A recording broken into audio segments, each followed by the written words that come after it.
அண்மைச் செய்தி.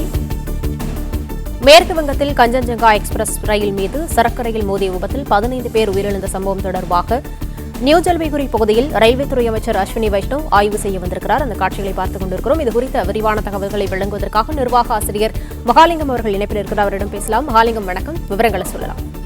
வணக்கம். மேற்கு வங்கத்தில் இன்று காலை சுமார் 9 மணி வாக்கில் கஞ்சன்ஜங்கா பயணிகள் ரயில் மீது சரக்கு ரயில் மோதியதில் 15 பேர் உயிரிழந்திருக்கிறார்கள். சுமார் 60 பேர் காயமடைந்திருப்பதாக தகவல் சொல்லப்பட்டிருக்கிறது.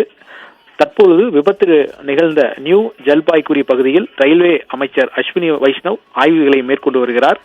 மீட்பு நடவடிக்கை தொடர்பாக ரயில்வே துறை அதிகாரிகளிடமும் மீட்பு படையினரிடம் அஸ்வினி வைஷ்ணவ் விவரங்களை கேட்டறிந்ததாக கூறப்படுகிறது.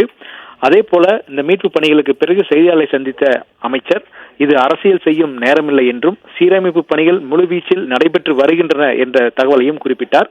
மேலும் இது வடகிழக்கு மாநிலங்களை தரைப்பகுதியோடு இணைக்கக்கூடிய ஒரு குறுகலான பகுதி. எனவே அந்த பகுதியில் போக்குவரத்தை சீர்படுத்த வேண்டியது ஒரு அவசியமான பணி.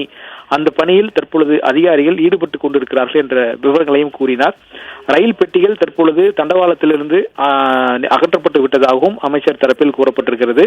இந்த விபத்திற்கு என்ன காரணம் என்பது குறித்து ரயில்வே துறை நிர்வாகம் விளக்கம் ஒன்றை அளித்திருக்கிறது. அதில் மனித தவறு காரணம் என்பது முதல்கட்ட விசாரணையில் தெரிய வந்திருப்பதாக ரயில்வே துறை தெரிவித்திருக்கிறது.